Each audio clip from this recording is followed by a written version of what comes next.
Toonheid, what happened to you? Buried deep in concrete piles, tenements turned to motorways and wiped away your smiles. The shops are gone, the schools are closed, the streets are full of ghosts. There's nae going back, the book is closed. Memories are all that's left.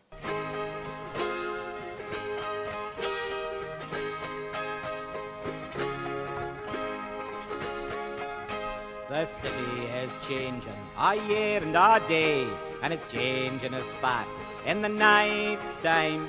The next building's gone as you lay there and yawn, and we all know that now is the right time. So in with the crane and the swinging steel ball, and out of the rubble the factor'll crawl, ta-ta, to the cave in the canyon. Sandstone, the red and the grey, but the gun black we are, fire smoking. The sky's getting brighter, the concrete stays white, and you don't hear the sparrows are choking. So in with the crane and the swinging steel ball, and out all the rubble the factor'll crawl, ta-ta, to the caves in the canyon.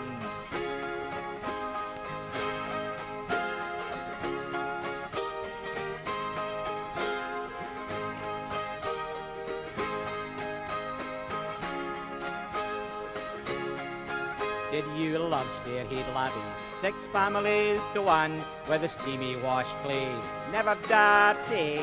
Could you squeeze in a friend in your wee single end? Was your mother decrepit at 30? So in with the crane and the swinging steel ball, and out of the rubble the factor'll crawl, ta-ta, to the caves in the canyon. So clear out the middens, let light in the close. The high flats'll beat the diseases. It's miles to the ground, but there's grass all around, and the water supply never freezes. So in with the crane and the swinging steel ball, and out of the rubble the factor'll crawl, ta-ta, to the caves in the canyon.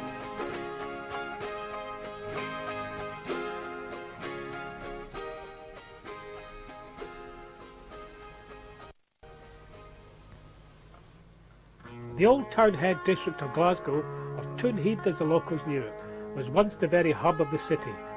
This is where Glasgow was born over 800 years ago, along the wee Mollendina burn. It was where Kentigern, or St Mungo if you like, set up his religious home, out of which grew the magnificent Glasgow Cathedral. I was born and brought up in the Townhead for the first 20 years of my life, and I have very strong, potent and warm memories of the vibrant old district. Like many of my contemporaries, I was raised in a tenement flat which had no bathroom, and where the lavatory, or the lavvy as we called it, was situated on a half landing on the staircase. 4 families shared that lavatory, and yet it remained spotless, cleaned and disinfected on a rota system that was observed by each family in turn. In those days, community life really did mean something, and the badgins were quickly told where to go. With the other kids, I played in the trailers, cobbled old streets and the dirty back courts that hadn't seen a blade of grass in 50 years or more. It wasn't until I was about 16 years of age and had travelled abroad for the first time that I was told I was deprived. Deprived? Well, if I wasn't particularly aware of that fact. Now, even taking into account the effects of passing time and the inevitability of recalling events through rose-tinted specs, I think that I can honestly say that my childhood slum days in the Old Toonheid were amongst the happiest of my life. My first memories include sitting at the tenement window with my granny, her arms comforted by a pair of pillows, watching the world go by down below. It has become almost like a strange folk memory now, but in those days it was perfectly safe for children to play in the streets until all hours of the day or night, because, like my granny and myself, virtually all the local inhabitants enjoyed this ritual of windy hanging, and the kids were never out of sight of some neighbour's watchful eye. This security had its downside, of course, for everyone knew who was causing a disturbance. For example, one of our enjoyments was to race down the street in carts made from roller skates and bits of timber. The noise could drive elderly residents round a twist.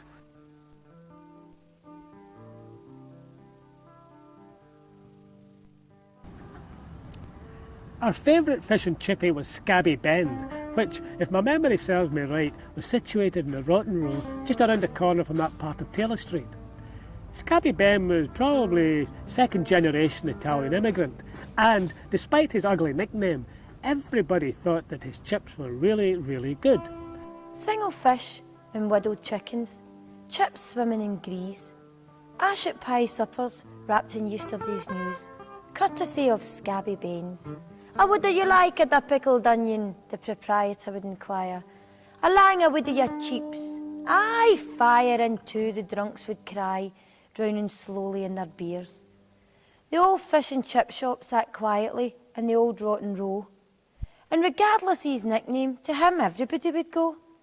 The best chips in the world, everybody would recommend, can be found in Old Toonheid, courtesy of old Scabby Baines. Another early memory was of my Uncle Tommy coming back from the Second World War. He had been in the Italian campaign, and I first met him when I was playing outside the Army Drill Hall, which was on the left-hand side of Taylor Street, just coming down from the Rotten Row. Just opposite the Army Drill Hall was a wee shop where I bought my sweeties and my penny drinks, which were dispensed with less than fulsome liberality by Miss Bickett, the proprietor. Miss Bickett was a skinny old lady in spectacles who wore clothes that looked old-fashioned even for the 1940s. We street kids pursued a running battle with her and threw all sorts of objects inside her shop. In my case, it was a dead cat that I launched with stunning accuracy right beneath the serving counter. I don't know why we tormented the old lady like this. We just did. She ran a wee shop, selling sweeties and pop, penny drinks of lemonade and iron brew. They're old-fashioned clays in their miserly ways. Miss Bickett, what happened to you? And we used to torment her, as well as frequent her. The skinny wee woman with specs. Try to make a living with a silly wee business. You must have really got on her nerves. We used to think it was funny, terrorising this old buddy, with chuck things inside the door of her shop.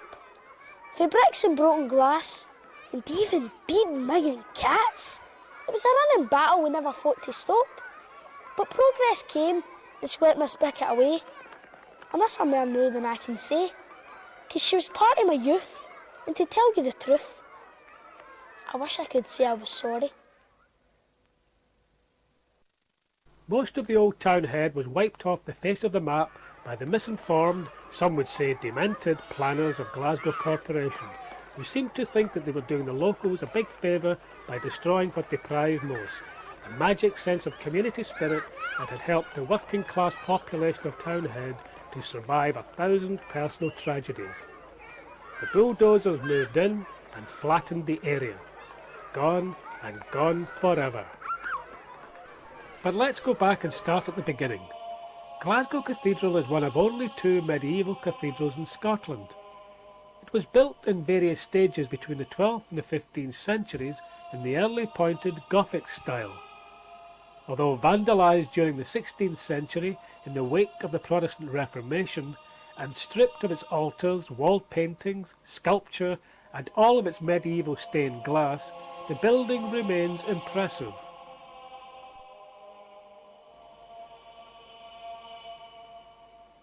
Possibly the site of Glasgow's earliest settlement, the hill above the ancient cathedral was transformed in 1833 into the necropolis, or the City of the Dead.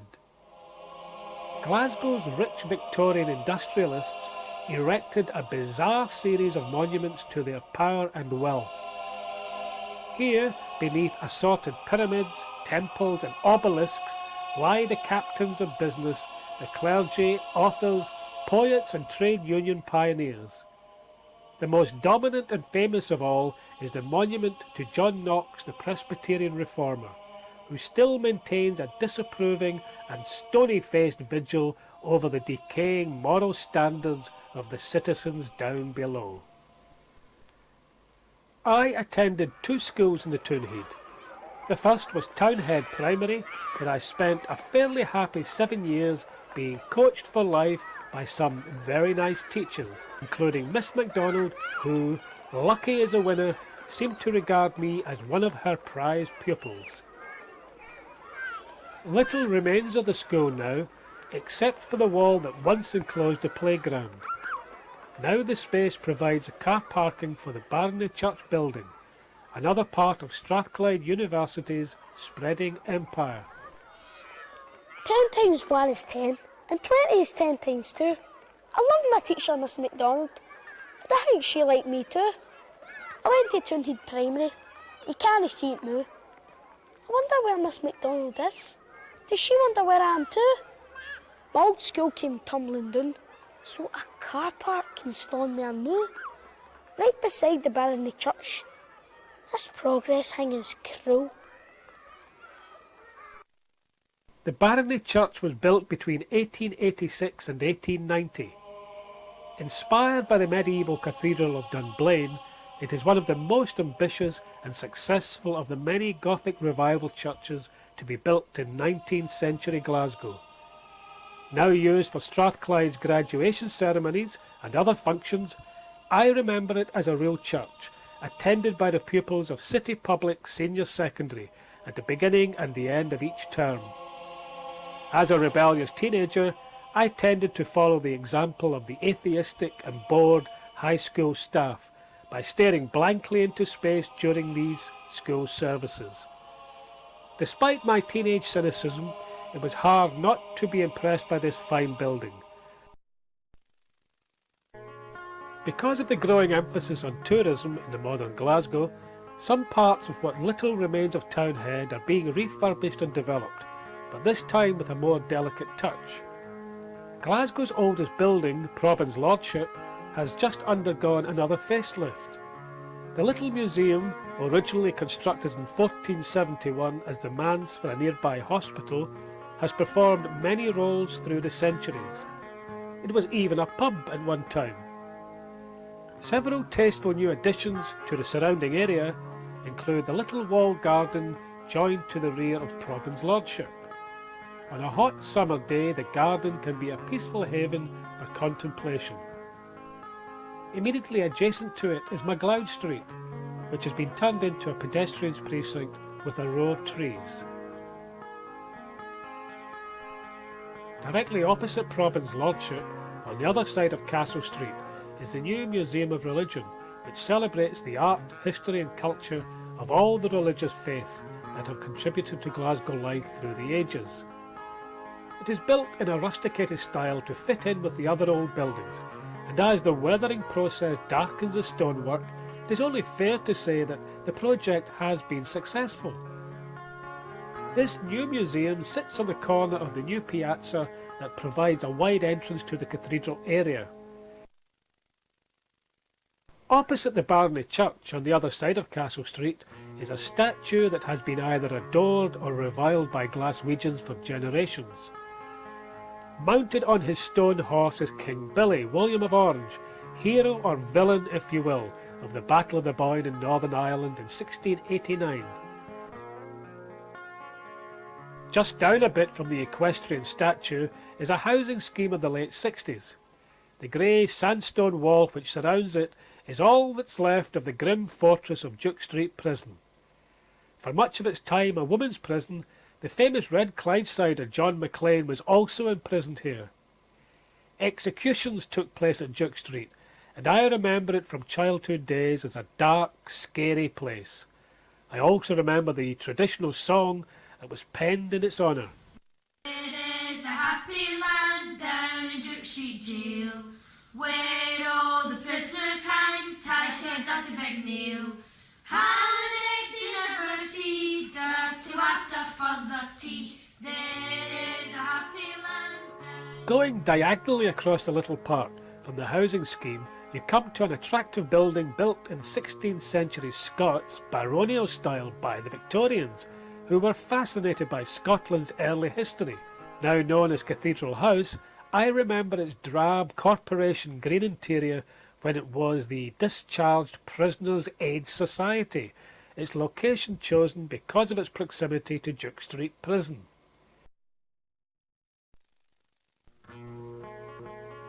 At this point, maybe we should look at the way Old Toonheid used to be and see what has taken its place today. Dobby's Lawn was one of the long commercial streets of Townhead, through which lorries rumbled night and day.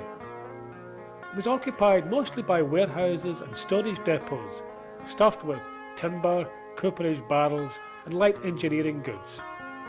It's still possible to recognise the contours of the old Dobby's Lawn in the new street that runs up to the motorway.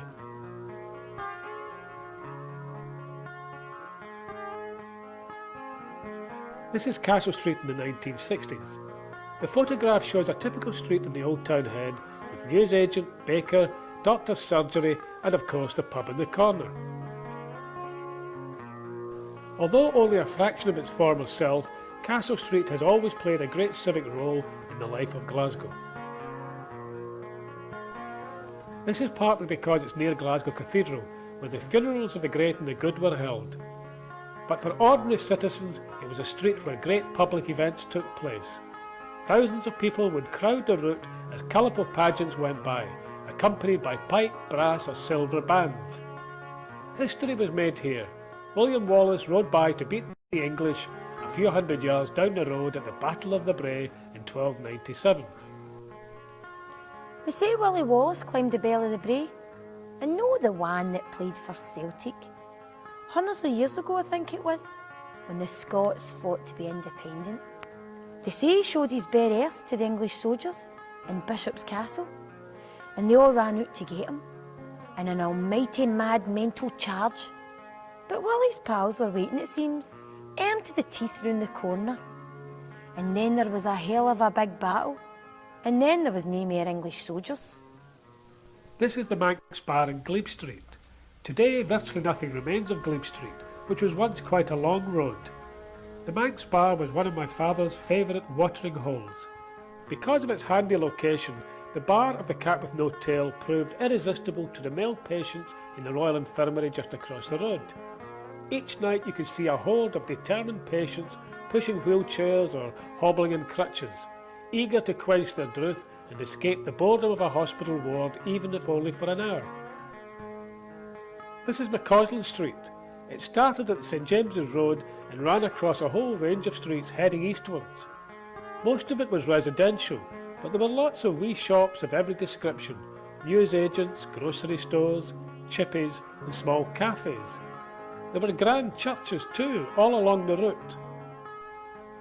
This is another view of McCausland Street. This is the back courts of McCausland Street in 1935. The photograph was kindly donated by Mrs. Jean Gunnell, who lived there and remembers it fondly. Then she was simply Jean Taylor, and she is a baby in the arms of her mother, second from the left on the back row. The school photo is of pupils at St David's School just off McCausland Street. Jean Taylor is in the front row, third from the right. Some of the school remains in Townhead to this day, but it is derelict now. This is the Guild Guides outside St David's School where they met. The children in McCausland Street used to dress up for all kinds of parties, gala days and fetes. Jean Taylor is in the back row, second from left, beside her brother Duncan. Our final shot of McCausland Street shows a young Jean Taylor and her friends in the back court. She is second from the left.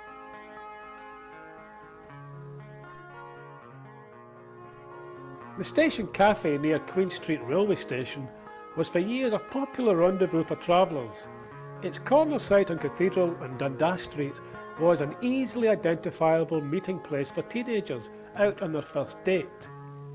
I would stop at the Station Cafe at least once a month for a cup of tea or coffee when I went for my semi-crew cut or Tony Curtis hairdo at the famous Fusco's barber shop just a few doors down.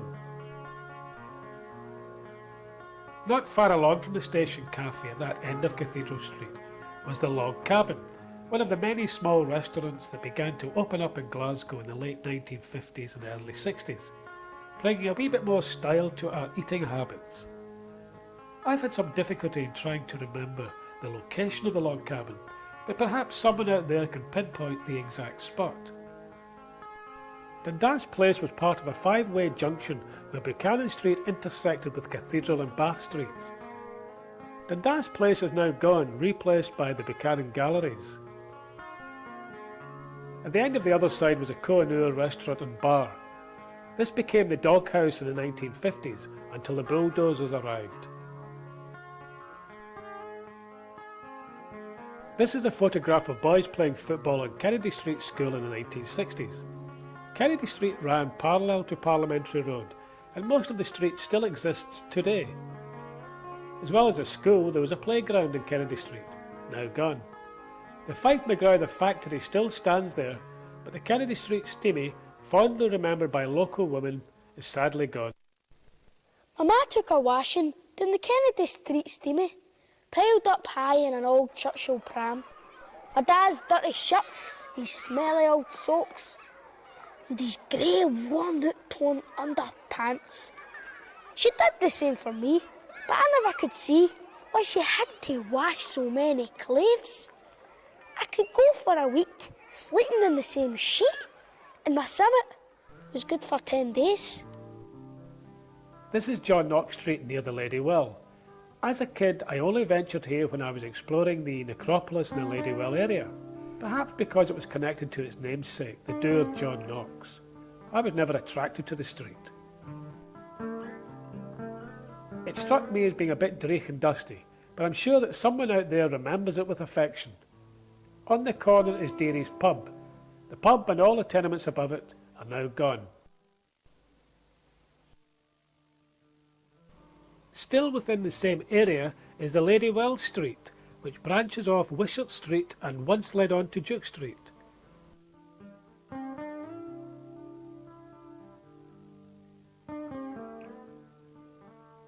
According to legend, the slope from Duke Street up Lady Well Street was once known as the Hangman's Brae, and the public hangman stayed in the thatched house.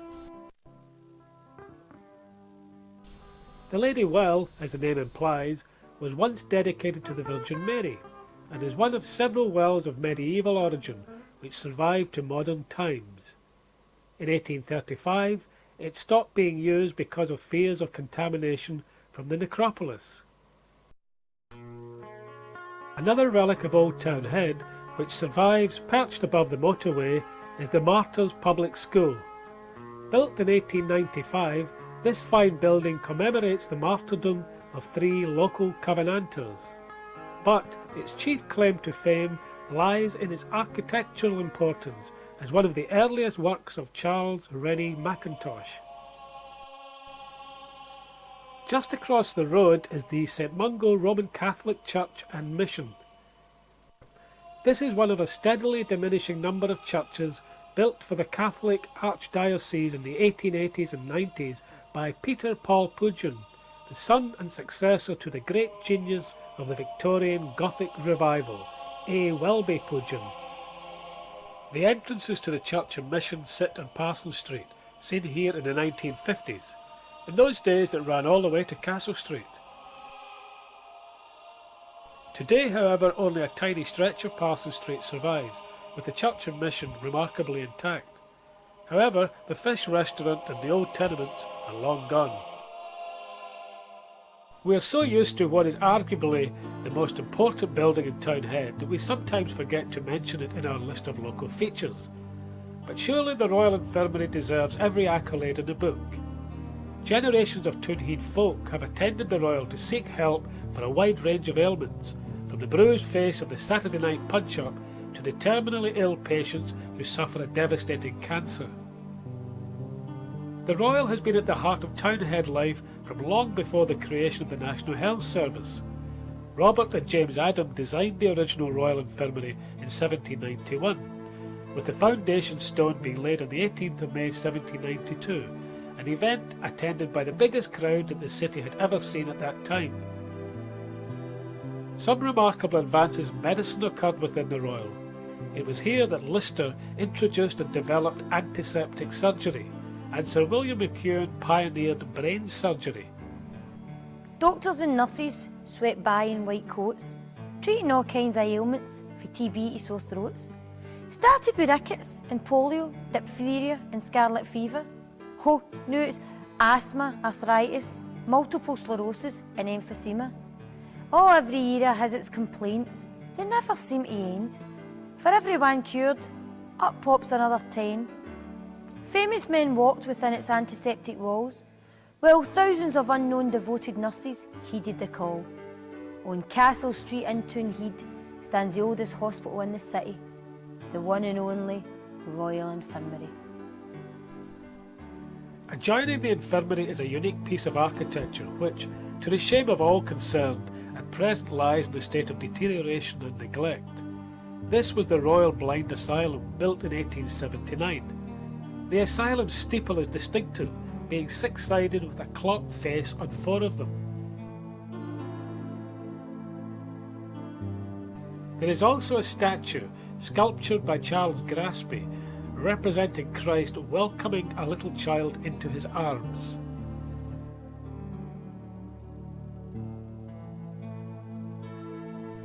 The asylum was once a haven for blind people in Glasgow, and at one time it had its own musical group, the Blind Brass Band. The band often paraded through the streets, being guided by partially sighted bandsmen and others, by means of brightly coloured cords attached to everyone. The building became the infirmary's dispensary in 1940, but is now in disuse and badly run down. Surely such an interesting B-listed property should be redeveloped for posterity.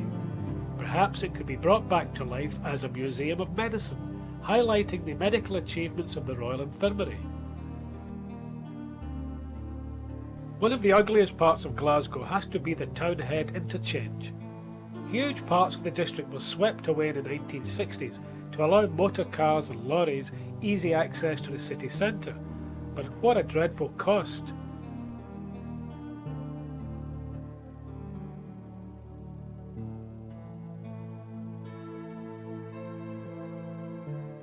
The old archive photographs provide some idea of what was lost through demolition.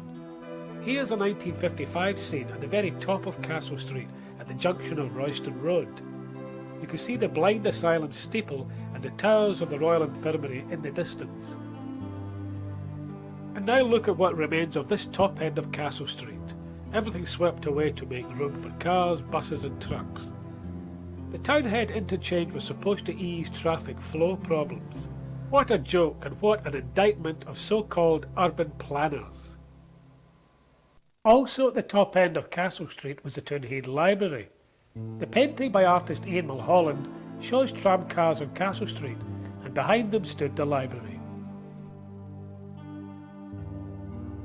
Kennedy Street once ran into Castle Street, just about where the library was, but no longer, as the interchange cut away the streets and houses all around. The old library has gone too. Further down Castle Street is a picture palace called the Casino, once owned by eccentric Glasgow millionaire A.E. Pickard. The casino entertained audiences with a mixture of silent films and variety acts of local talent until the talkies took over. Although, to be honest, talking pictures never completely dominated the locals. There were many times when the projector broke down and an ad hoc performance took place courtesy of the folk in the stalls. I remember joining in with an impromptu chorus on a number of occasions. The sheltered canopy of the casino and the side alcove were greatly appreciated by queuing patrons on wet nights. Hilly's, the ice cream shop next door, did a roaring trade with the cinema goers.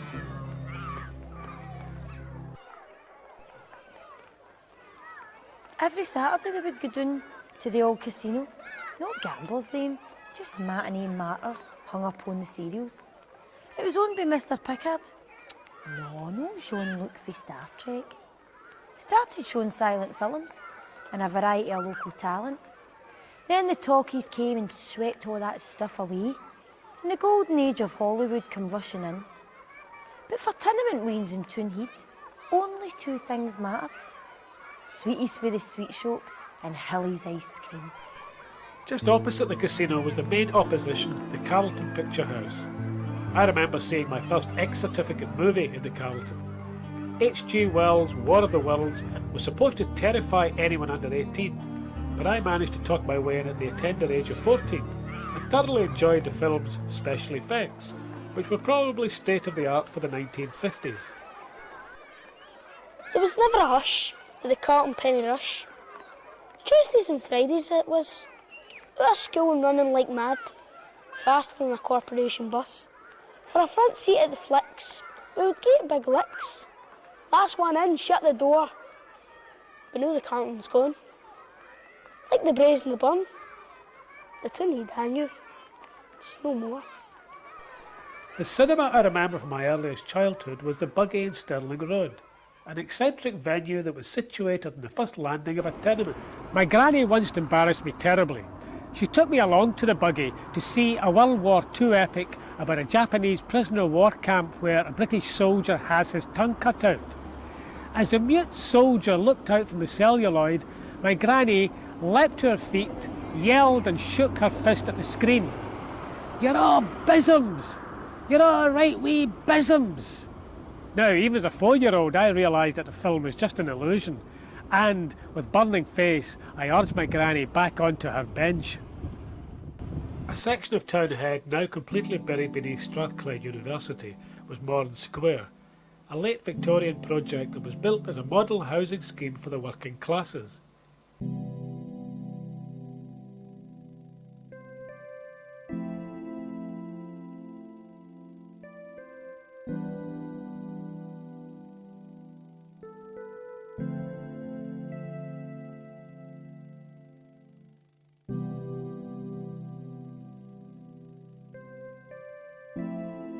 On my way to primary school from Taylor Street, I would cut through Morn Square, passing Weaver Street on the way.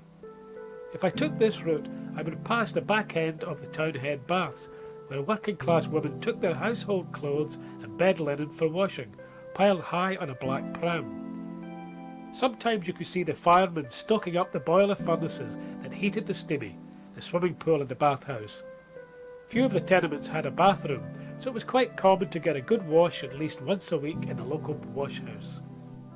"Hurry along there," the woman would cry, as you jumped out the bath and you try to get dry. "There's a queue of people waiting for that," she'd say, back in the days of the Old Toonheid baths.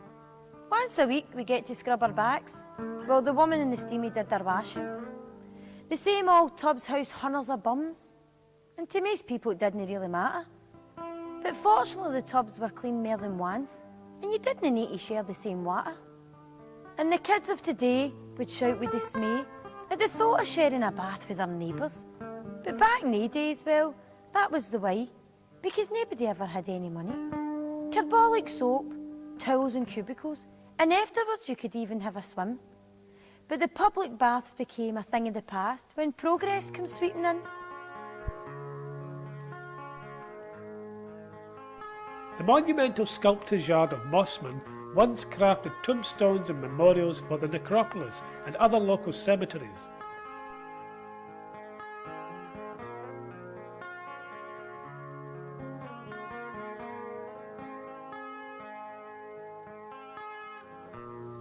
Now the ground is part of the Clydesdale Bank complex that sits on Weaver Street, where my grandparents had a tiny home.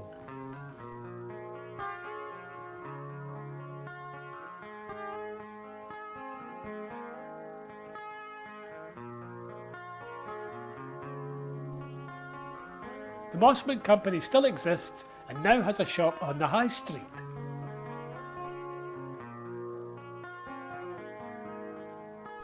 Cathedral Street itself is now almost entirely lined by colleges and university buildings all the way down as far as Queen Street Station. The great publishing house of Collins still exists as part of a multinational, churning out Bibles and a huge range of secular literature for a worldwide market, but it has shifted from Cathedral Street out to Bishop Briggs.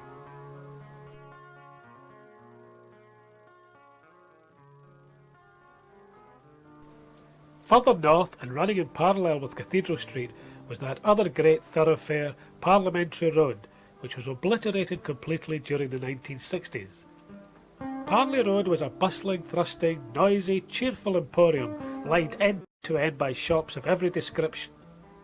Every day as I walked down from my home in Taylor Street to catch a bus on Parley Road, I would pass the shop belonging to the Hosiery Manufacturing Company. Colloquially known as the wool shop, it was where my mother and countless other Toonheid women bought their knitting supplies for the long winter nights spent before an open coal fire. Here we sat and listened to some creepy tale from the man in black on the home service, as told in the old hissing and humming valve radio set. The man in black you never could see. A journey into space was a Wayne's fantasy. And the old hissing radio as you sat by the fire, listening to the home service. There was no picture screen that you could see, only your imagination painting the scene. But that was enough for you, for me, listening to the home service. A hot cup of tea and a biscuit on your knee, sitting there cosy, my ma, my da and me. That's the way it used to be, listening to the home service. Next to the wool shop was Malcolm Campbell, whose fruit and vegetable shops could be found all over the city. Arguably one of the most popular shops in Parley Road was next door to Malcolm Campbell's. William W. Watt, Butcher's Extraordinary, ran a chain of stores so much appreciated that eager customers would queue to purchase the firm's famous sausages, steak pies and prime Scotch beef. There were numerous other shops in Parley Road, all with their loyal customers, gone now to that great retail park in the sky.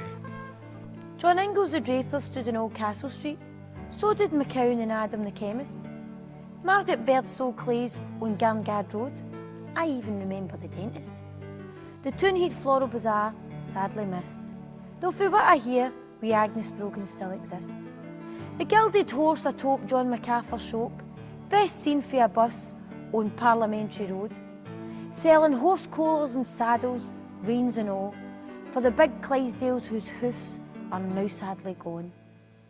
The McDonald Dams where men would meet, and Lindsay's the grocer's just beyond Martyr Street, where butter was patted in sugar scooped for sacks, wire-cut cheese and biscuits.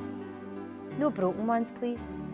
Thompson's near Glebe Street for mantles and gowns, and Rattery's in Murray Street for the best bikes in town, or Felix O'Connor's where you could get your shoes fixed, and Carith's Garotto for everything religious. The Hosiery Manufacturing Company, there's a name you never see, and Watts the Butcher's for the best red meat. Get down to Malcolm Campbell's for quality fruit and veg, and the wool shop for your wool, well, what else did you expect? And Mossman's for headstones, great for getting buried, and Danny Andrews' fruit shop for great toffee apples. Now the old shops are gone, buried under concrete, and all the customers scattered, no more to meet. High-rise living and big supermarkets, just only the same as the old Toonheid shops in my wee tenement home. Another great medical institution in the townhead was and still is the Glasgow Royal Maternity Hospital. Most citizens of Toonheid and much further afield came out of this august building, although few remember much about the experience.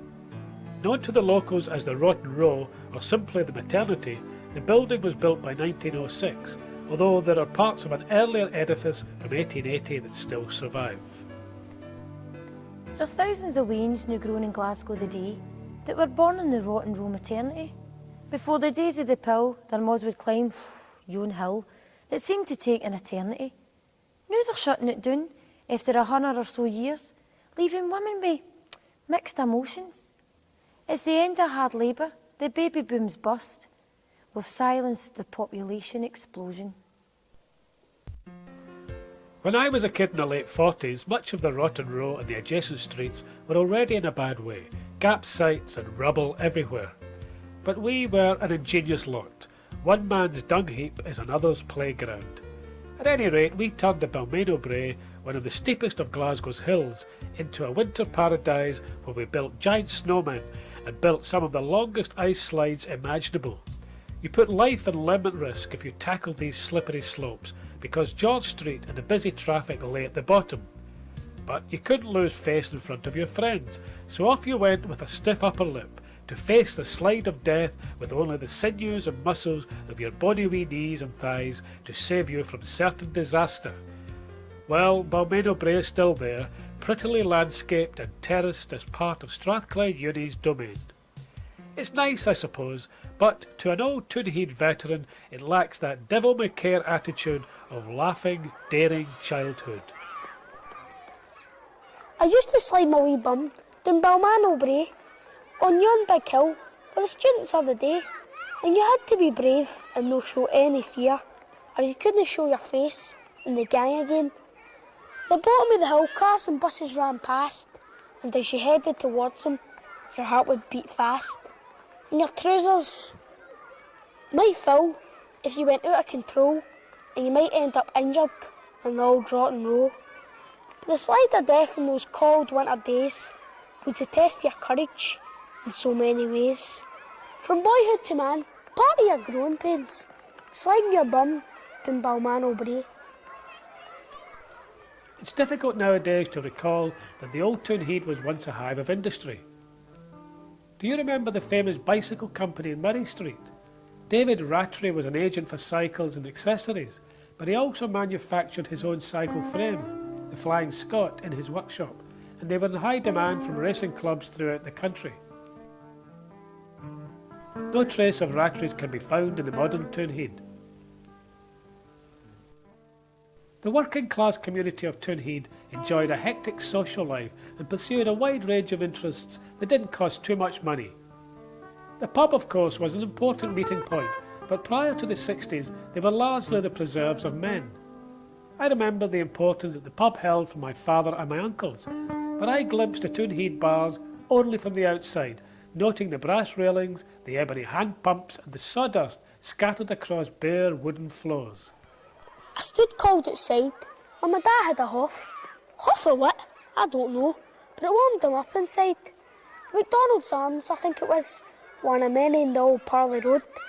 The barman needed 20 arms on a Friday when men got pied, and I used to sneak a glance and my heart would skip and jump, seeing men propped up in brass railings as barmen pulled on pumps. There was sawdust on the flare, and the smell of capstans filled the air, and sometimes men got carried out for getting carried away in there. And they had a spittoon for men to spit in, because it was only for men in there. There was nothing then for women, but the Toonheid pubs are all gone now, swept away by some progressive council coup. And now the Friday night banter and hollow whisky boasts comes only from the mouths of all Toonheid ghosts. Academic life was always an important factor in the townhead's social structure. Many fine schools sent forth their well-educated pupils to dominate the halls of industry, commerce and government throughout the length and breadth of the British Empire. St Mungo's Academy was the foremost Catholic school, and it used to sit next to the chapel, built in 1869 in the French Gothic style. St Mungo's were relocated to the Gallowgate after the 1960s redevelopment of the area. Allen Glen's, shown here at the corner of Cathedral Street and North Hanover Street, gained a reputation as one of the foremost science schools in Britain. I chose not to go for the entrance exams at Allen Glen, but decided instead to remain at the City Public Senior Secondary nearby in St James's Road. City Public had been a good school, but it was on its way down in my day. At any rate, I remember standing in the playground on snowy winter mornings and pelting teachers with hard snowballs, some laced with rocks. The era of the blackboard jungle had begun. Taylor Street was the centre of my universe for most of my childhood. It was here that I learned all the street games, running and screaming through all the closes and back courts with my pals. We played outdoors from dawn to dusk, mostly free from adult supervision. The girls played peaver or skipping games, the boys had their iron girds or dared each other on the high jumps or the low jumps. Taylor Street was a long and hilly road. For me it ran south to north, from my granny's house down at the Rotten Row end to my house at 138, just up from the Causland Street and the wool shop on Parley Road. I could still smell the salted herring on the open barrel that stood in the side entrance to Watt's butcher shop. From Taylor Street I ventured forth to conquer the world, at which I failed dismally, and when I returned from overseas some years later, most of Taylor Street was gone. Much water and more than a few drops of blood have passed under the bridge since my boyhood days in the Toonheid. I have experienced many countries and cultures, and yet, as the day turns to evening, I find that I am drawn back again to where it all began for Glasgow and for myself, to Kentigern's abode by the wee Mollendine of Burn. Taylor Street, Parley Road, Castle Street, the High Street, Parson Street, McCausland Street, Rotten Row. The names ring out and I hear again the street cries that attended our games of kick the can, football and tig. The game's a bogey, the man's in the lobby. Even if Toonheid is now little more than a memory, Glasgow has survived, and so have I, and we both continue to reinvent ourselves, and we both intend to keep on going for a long time yet. Amen to that.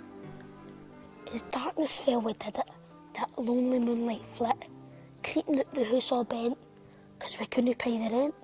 From a single end in Toonheid to another in sunny Govan, Taylor Street to Langlands Road, all the houses looked the same. Although we knew it wasn't right, money was awfully tight, and my ma and my dad long forsaken any kind of pride. Boxes and bags containing all our rags, my dad borrowed a barra. We all jumped aboard for this midnight shift. Things will be better tomorrow.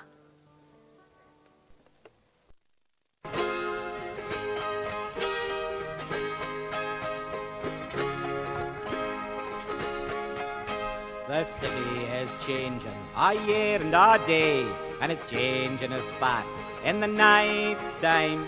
The next building's gone as you lay there and yawn, and we all know that now is the right time.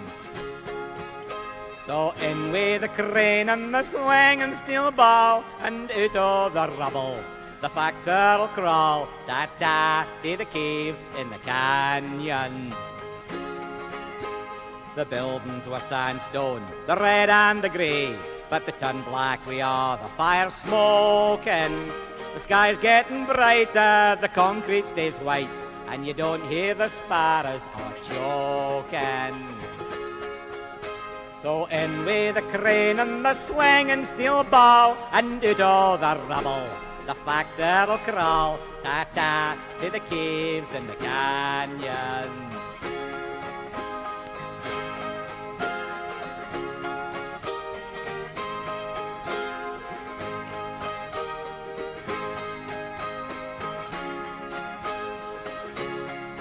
Did you love Stairhead Labbies? 6 families to 1, with the steamy wash clays never dirty. Could you squeeze in a friend in your wee single end?